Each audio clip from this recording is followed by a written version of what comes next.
Greetings of the day from CA Dr. Rajkumar Adukia. In today's video, I am discussing role of chartered accountants in a very wonderful area called enterprise risk management, ERM. Three words, enterprise means for the whole business, and enterprise is very wide. It includes all types of entities, sole proprietorship, partnership, LLP. Risk is, the events can be into two parts, positive impact and negative impact. Positive impact gives, value creation, increase in profit. Negative impact is a loss. So risk is a negative event, a loss. Management, as we know, is identification, response, mitigating. So ERM is a very old concept, in Kautilya's Earth Shastra also, Chanakya mentions about enterprise risk management. All the losses in the world has happened when the risk was not managed. We saw in April 2021, the second wave of COVID affected more than the first wave because we were not prepared. There was no, we had taken things normal. Now, enterprise risk management is the worldwide accepted framework is of COSO, Committee of Sponsoring Organization of Trade Commission. They made a framework in 1992, amended in 1994. And we have a latest ERM framework called 2017 edition. This framework gives 7 components for the enterprise risk management. The first is the objective setting. So objective setting is that there is no fraud, there is no loss from risk. The second is event identification. Say in the large sales, suppose there is a sales of 5 crore, the risk is more if the amount is not received compared to a sale of 5,000. So we have to identify, we have to give a grade, where is a higher risk, where is a lower risk. Therefore, we have a petty cashier and main cashier. So petty cashier gives the expenses up to a limit, say 5,000, 10,000. Third is the risk assessment. For an auditor also, we have 2 standards, SA 315, the assessment of risk in an audit, and SA 330, response to risk. So in my opinion, audit is not at all risky if we follow all standards on auditing. But today I'll be deliberating on ERM, which is a greenfield opportunity for chartered accountant. The fourth is response to the risk. So there are 4 methods which we use. We can say DT. So advanced direct tax. So the first risk response is you avoid the risk. Say in capital market, there is a risk of the fluctuation of prices. So one may not invest in the capital market at all. So there is no risk taken. The second is we accept the risk. This is called risk appetite. So God has given me 1 lakh crore. So I can absorb the loss of 50,000 crore, 60,000 crore, risk appetite. So that is the second method of risk response. The third is you divide the risk. Suppose there is a risk of 1 crore loss. So I take 3 more partners. So the risk get divided to 25 lakhs to each partner if the loss happens. And the fourth is transfer the risk. There is in life insurance policy, there is a concept of human life value. So suppose if I am earning 1 crore every year, that means if the rate of return is 10%, presuming a simple formula, then I need 10 crore to give me 1 crore every year. So I take a policy of 10 crore. So I'm transferring a risk of my death.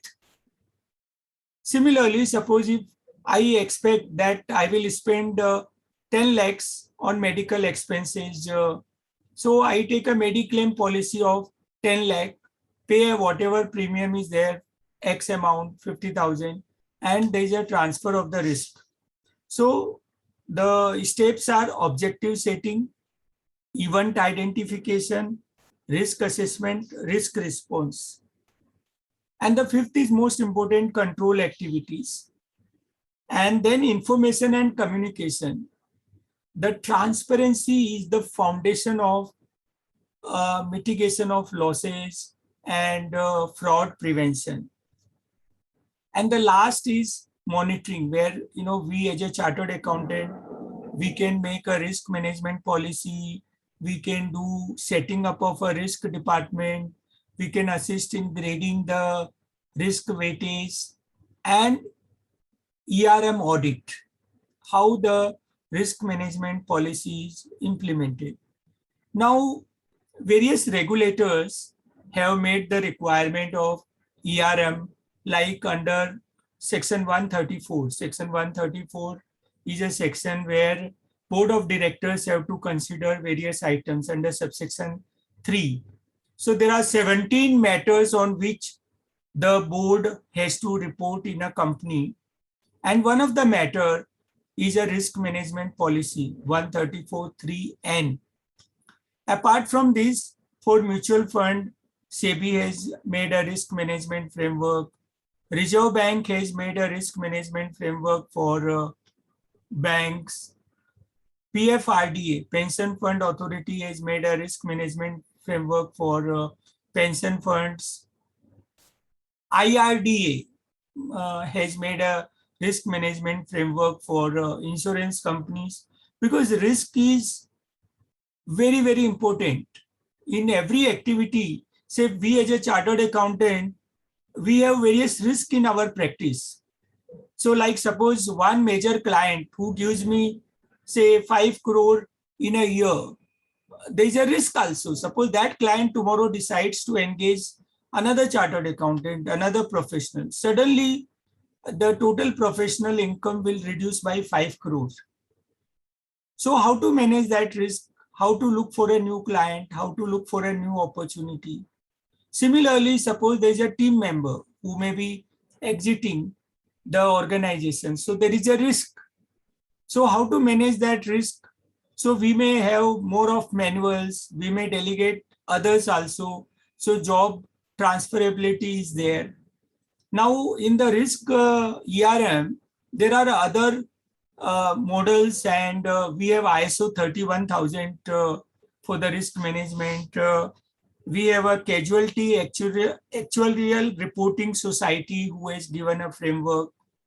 So ERM is a very good area for practice. It is, we can say, in the management consultancy area, but it's a greenfield area. It is from a common sense,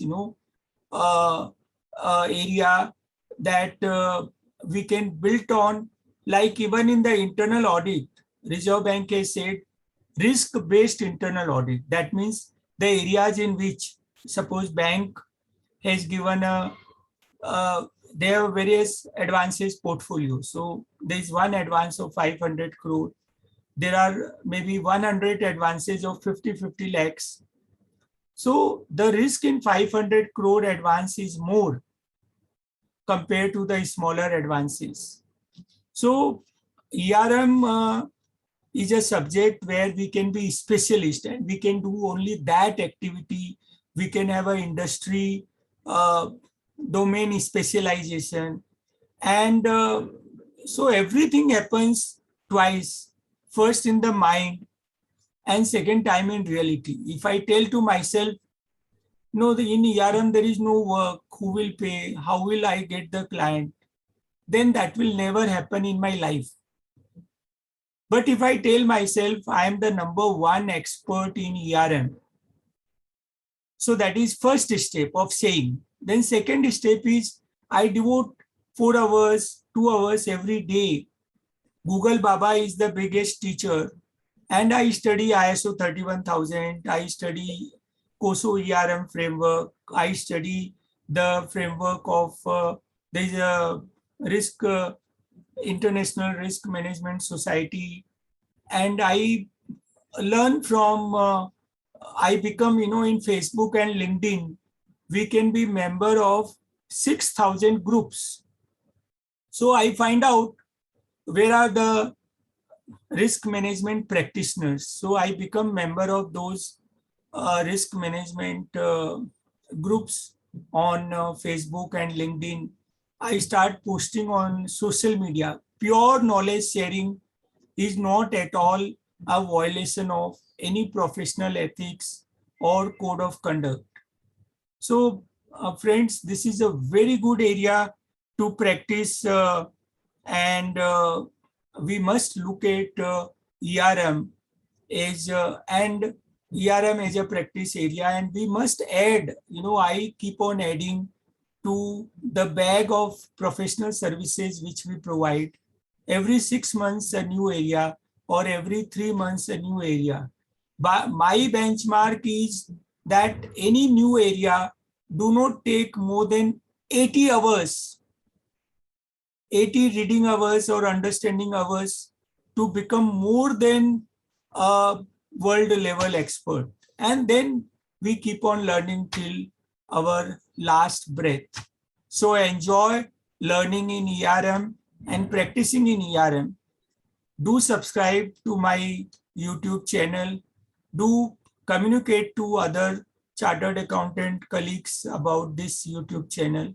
And please do let me know, because all these videos I'm making on the basis of the request received from various chartered accountants. So if you want a video on a particular subject, do intimate to me. Thank you for spending your time and listening to me.